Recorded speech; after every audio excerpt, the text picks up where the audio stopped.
Hello, I'm Nikhil Varma Keetha, a final year Bachelor of Technology student in Engineering Physics. My research interests lie in robotics, more specifically robotic perception, localization and mapping.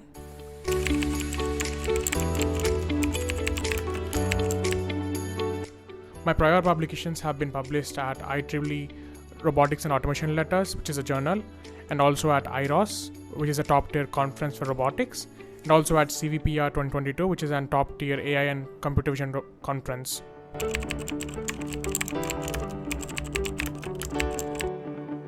So I guess the main part of a publication process is the literature review, where you identify a particular problem within a field of interest, and then you pursue particular motivations or research ideas, and then based on that you perform various experiments and you get some experimental results, which you then convey through a scientific paper, and then this undergoes the review process, and this is I guess the whole publication process in brief.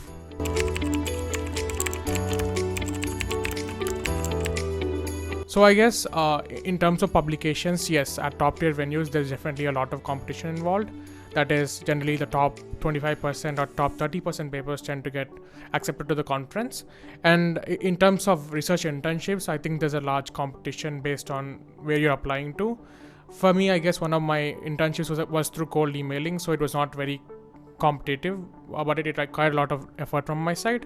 And in terms of my other two internships, they both had an acceptance rate of 2% and 7% respectively, which were at Mila and CMU.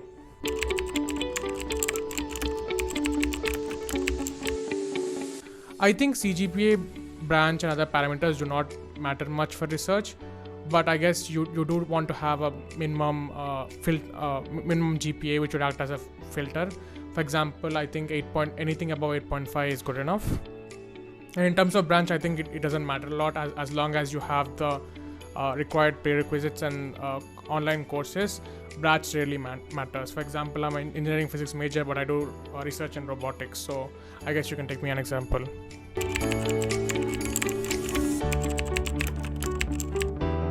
So I guess my most recent publication in CVPR would help me get more networking opportunities, which would probably help me for my PhD admissions and also for further jobs and internship shots. And another rather important part of conferences is that you get to present your research and actually meet pioneers within the field, and you get to learn more research insights from them, and this actually helps you grow as a researcher.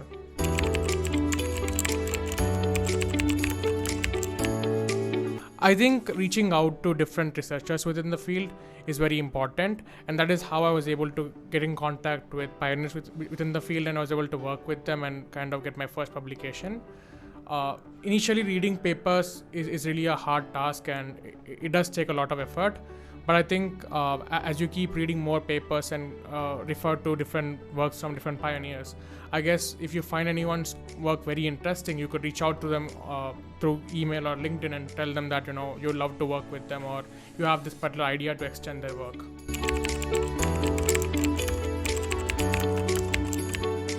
I guess one of my takeaways from the experience is that research is a very fun process, especially starting from literature review to the paper writing process. I think it's a really creative field of work, and I guess what really matters in terms of your research experience is your mentor.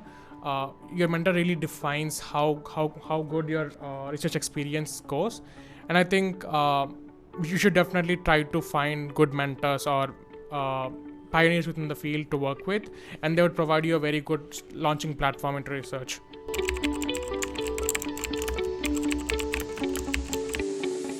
I believe that it does require a lot of perseverance.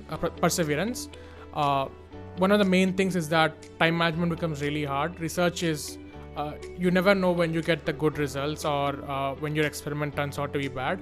So it always requires consistent effort from your side. Also, you want to always keep your mentor in the loop and provide consistent updates to them so that they can actually help you kind of make progress towards a publication.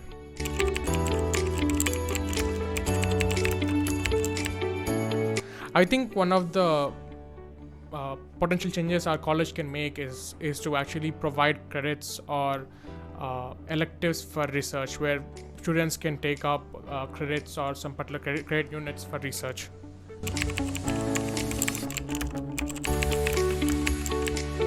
No, I'm not a part of any college, society, or club.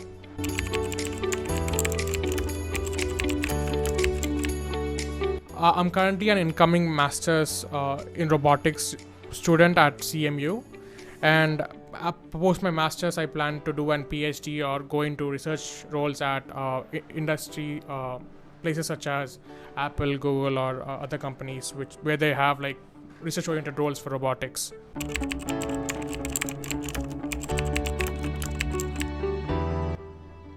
I guess my main advice to juniors would be to try out research. And to try out research, I guess the best way to do that would be first starting out with online courses to kind of learn the prerequisites. And once you have sufficient knowledge, I would recommend them to start exploring different research areas and start reading papers there and kind of identify labs of interest and pioneers within those areas. And once you've identified these labs of interest, I would highly recommend reaching out to senior postdocs and PhD students within the lab.